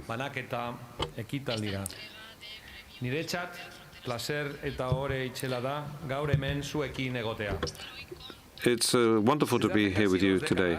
Los premios Fronteras del Conocimiento reconocen a personas que han cambiado For decades, these awards have recognized people that have changed our world, and some of them have revealed or disclosed phenomena that remained hidden, and others by developing ideas or by transforming our everyday lives, or by helping us to better understand our societies, our health, or our planet. And all of them have something in common, because what they've done, they've extended the frontiers of human knowledge, and this is what we are celebrating here tonight. We are celebrating curiosity, the curiosity that is behind discovery, and the rigor that transformed intuitions into evidence and creativity, and which produces new ideas and transforms it into advances that can improve the lives of people.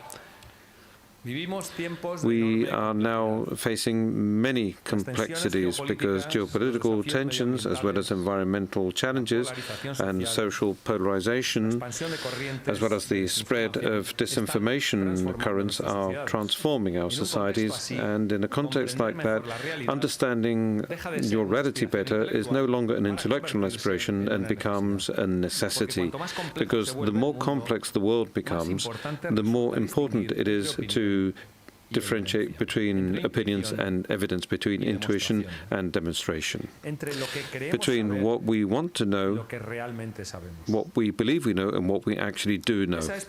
So this is one of the main contributions of these awards, because year after year, what they do is recognize contributions that extend our understanding of the world, and they help us address some of the major challenges of our time. And they also remind us that the most transformative changes arise from curiosity, sustained efforts, and from the collaboration between disciplines, institutions, and generations, and that science and culture are still privileged spaces for cooperation in a world that needs more dialogue and more understanding too. So this year's laureates, I think, offer an extraordinary example of how knowledge transforms our world and what we can do about this, because each one from their own discipline and each one with different questions, but all of them are contributing towards this, and they are allowing us to understand the reality that surrounds us, because sometimes a small change in perspective of only 1 degree of rotation is sufficient to reveal possibilities that remain hidden. In the case of the so-called magic angle, a discovery that has opened up a completely new frontier in the study of materials with properties that until now were totally unknown and which offer a tremendous potential too. And then we have research in the case of oceans have been decisive to better understand the evolution of the climate system and to anticipate extreme phenomena affecting our societies. And then we have cell therapies that have been developed by the awardees, have transformed cancer treatments, and they've opened up new possibilities for millions of patients. And then we have the advances made in IT and in communication technology to protect billions of digital exchanges throughout the world and help us sustain something that is essential in our daily lives, that is a digital trust. In a time where we have AI playing a very outstanding role and where connectivity is becoming bigger. And the rigorous incorporation of uncertainty to economic analysis and to the systematic measurement of social behaviors and attitudes allow us to better understand how we can take decisions and how we can design institutions and policies that are much more efficacious. And musical creation, well, we've just been reminded that knowledge and creativity share the same aspiration, that is extending our understanding of the world and of ourselves too. But all of these contributions are distinct from one another, but they do share a common element, and that is what they do show is that progress does not stem from certainties, but rather, this was mentioned by the chairperson of XVIII, this originates from curiosity and from questioning what it is we want to know and what we want to explore. We want to explore new possibilities and also persevere. This is something that was also pointed out by the laureates, and sometimes for years or for decades, because what we're doing is searching for an answer. Dear laureates, your achievements inspire us. Your work reminds us of something essential, the extraordinary power of human creativity and perseverance. Through your contributions, you have expanded our understanding of the world, opened new possibilities for innovation and discovery, and helped society address some of its most pressing challenges. Thank you for your contribution to science, culture, and society. Eskerrik asko. I would also like to extend our gratitude to the members of the international juries, whose independence, expertise, and commitment to excellence make these awards possible. They remind us that knowledge transcends borders and that excellence deserves to be recognized wherever it is found. This is why it is essential to continue supporting research, innovation, education, and cultural creation. In other words, to continue attracting talent and to continue strengthening institutions that are capable of generating and disseminating knowledge. And also to continue fostering collaboration between the public and private sectors. Because moving forwards and reaching further requires talent, effort, and a firm commitment to knowledge. At BBVA, we fully share this conviction because we believe that economic and social progress depends to a large extent on our ability to foster knowledge, develop talent, and expand opportunities for people. This vision lies at the heart of our activities because every day we support more than 80 million customers, individuals, businesses, and institutions in their projects and aspirations. And we do so by helping to mobilize resources to drive investments, growth, and progress. And we also promote this vision through initiatives such as the BBVA Foundation's Frontiers of Knowledge Awards. For more than 2 decades, the Foundation has been running a wide-ranging program to support scientific research, culture, and the dissemination of knowledge, always guided by the principles of excellence, independence, and service to society. The Frontiers of Knowledge Awards are one of the most outstanding expressions of that commitment. And none of this would have been possible without the intellectual leadership and dedication of Rafael Pardo, the director of the BBVA Foundation, nor without the extraordinary work of his entire team, to whom I would like to express our recognition and gratitude tonight. Bilbao, Vizcaya, and the Basque Country hold a very special place, as you well know, in the BBVA's history. And it's significant to hold this event in a place where collaboration and opening up to the world are some of the pillars of its transformation. So this is why I would like to express our gratitude to the President of the Basque Country, to the Deputy General, and to the Mayor of Bilbao. Many, many thanks, Mayor. Many thanks for your very kind word. We will miss you next year. And thank you very much for your constant support for this initiative, and once again for coming to this major event.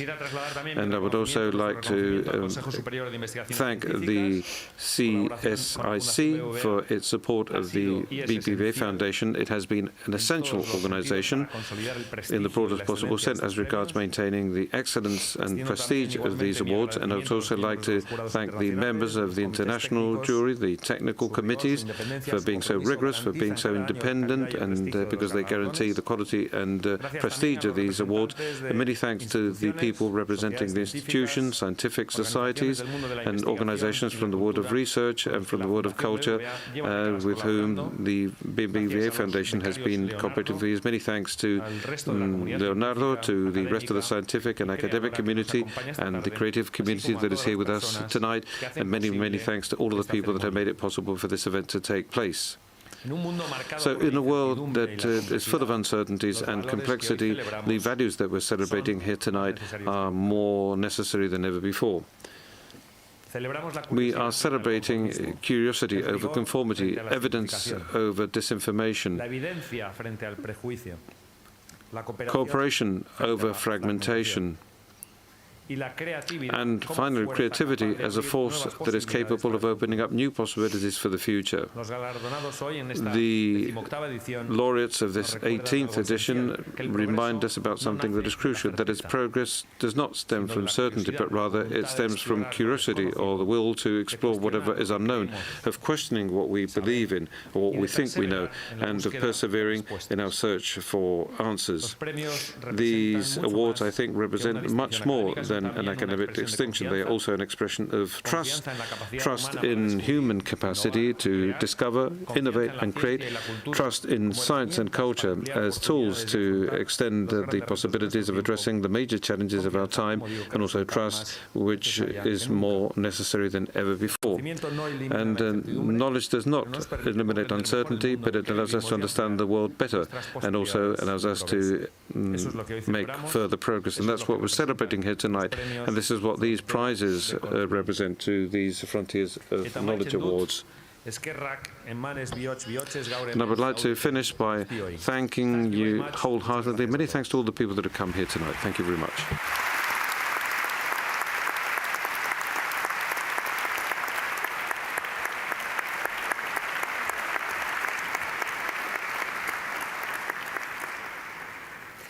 Muchas gracias, presidente.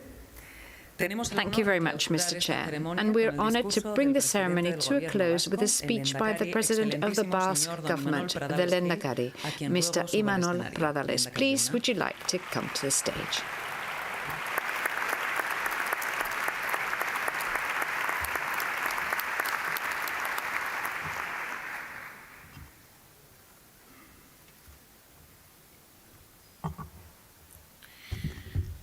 Legebiltzarburua, Madam Chair, Regional Ministers, Deputy General of Vizcaya, and Madam Chair of the General Assembly, dear Mayor, authorities, President of the BBVA Foundation, Chairperson of CVIC. Ladies and gentlemen, welcome to the Basque Country. We hope you enjoy your stay in our country. It's a true honor to have you here, and we want you to feel at home first. My heartfelt congratulations to the 12 individuals receiving this award today in recognition of your outstanding contribution to the progress of humanity. Through your work, we have improved our lives and helped build a more cohesive world, better prepared to face the challenge of the future. For us, the Basque people, science, philosophy, and the arts are the pillars of humanism and of a social model that places people at its very center. They provide guidance in times of uncertainty and so always serve the highest values: freedom, democracy, equality, and social justice. Now is the time to look up and raise our voices in defense of these values. We are living through a geopolitical moment in which some seek to impose the law of the strongest rather than the force of reason. We also invite you to explore our ecosystem of research, innovation, and talent. We would be delighted to discuss opportunities for cooperation and to strengthen the ties that unite us in the pursuit of knowledge and progress. Eskerrik asko BBVA Fundazioari, aurten ere sari hauek antolatzeagatik. Thanks to the BBVA Foundation for organizing this event one more year. And you are making a major recognition as regards discovering science and also humanism and top-level quality. And since 2019, this event has been held in Bilbao. I think that it's an outstanding landmark too, because it coincides with the priority that we established 2 years ago. In other words, growing as a country and also growing in terms of well-being. And in order to do so, what we have to do is make progress in the area of science and knowledge. So one of the main thinkers of the previous century, Edgar Morin, died at 104 years of age, and he defined our time perfectly well: polycrisis, that is structural transformations that crisscross and that boost each other with many, many ramifications as well as an exponential effect. Because these areas that you laureates have investigated show this perfectly well: that is global heating, global warming rather, cybersecurity, reliability of information, new genetics, genetic therapies and state-of-the-art materials, or economic models to predict uncertainty. So in other words, in a nutshell, this is all about complexity. And complexity, as Morin said, is not an obstacle to think. Rather, it's an obstacle to think about things better. Science is essential in this context, but it's not going to solve problems on its own, certainly not. And the Pope, Leon XIV, recently said that technology is never neutral, but rather it has the face of whoever controls it. And it reminds us that we shouldn't transform efficiency into the supreme criterion for civilization. And a short time ago, we also heard the CEO of Anthropic ask for a moratorium in the development of these disruptive technologies. He said, let's press the pause button. Let's take some time now so that we can evaluate all of the implications and maintain the control before it's too late. So we therefore need to be critical and ethical in the way we think, and we have to permanently question these new challenges and problems that are associated with technological disruptions or the new global situation, which is influenced by the competition between powers and blocks. We need human and humanist element, because this scientific progress can only become progress when this progress is at the surface of individuals and at the service of human dignity, at the service of peace and not at the service of domination, at the service of democracy and not of authoritarianism, at the service of the common good and not at the service of what would be a market logic, at the service of people and at the service of a sustainable future. And this is, in a way, this is the commitment and the spirit that you, laureates, are representing here tonight. Well, to finish, and since the 80s in the Basque Country, we've been using the self-governance formula to build a solid ecosystem based on science, technology, and innovation. So we have to carry on getting ready for the future, and we have to reinforce the connection between science and society to address global transformation, something that is a very important thing.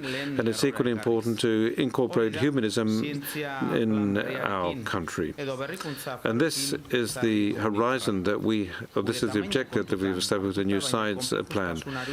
And bearing in mind our size, yes, I know that we're a small country, but we have to address complexity and not feel ashamed about that. And thank you very much again to the BBVA, and many thanks to the laureates too. And as Morin pointed out, thank you for helping us think better. Congratulations, everybody. Thank you.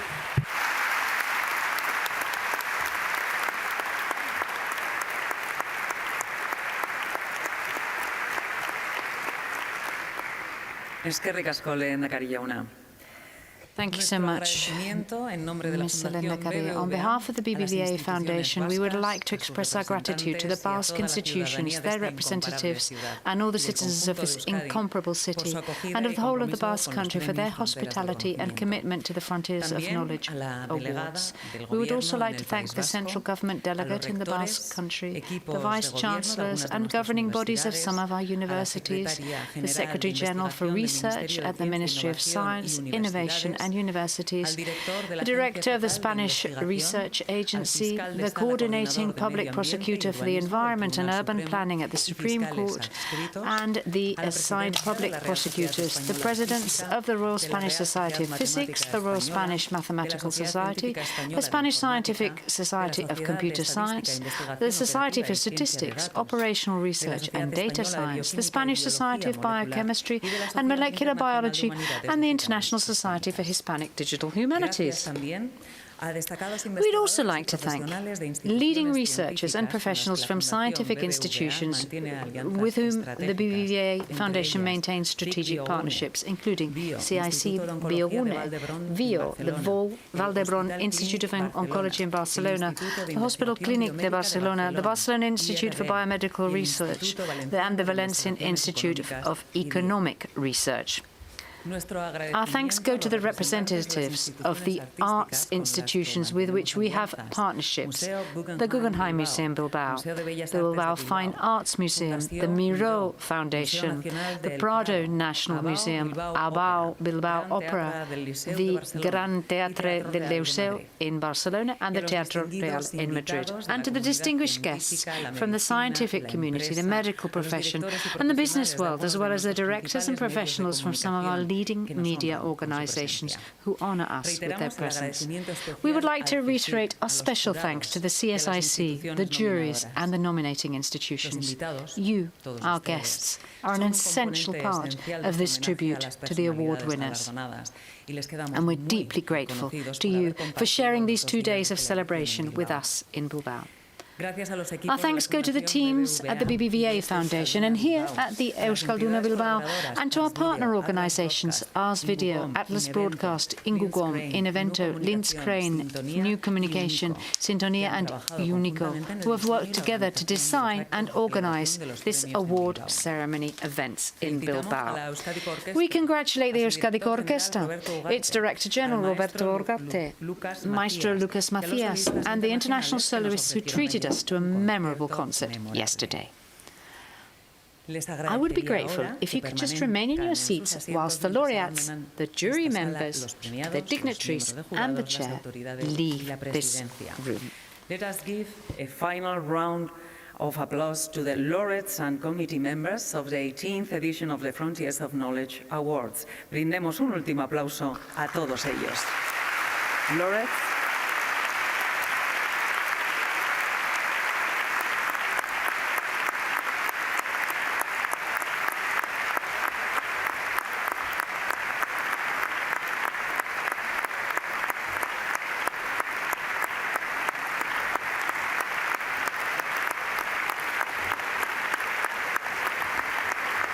jury members,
Presidency. Adios.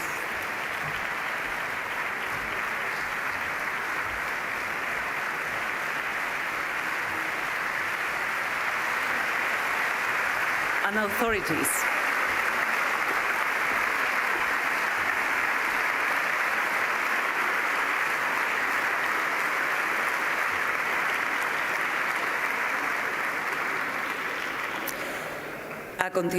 And now, a cocktail reception will be held, during which we will be able to congratulate the award winners in person. We look forward to meeting you again next year on the 16th and 17th of June at the same venue to celebrate the 19th edition of the Frontiers of Knowledge Award.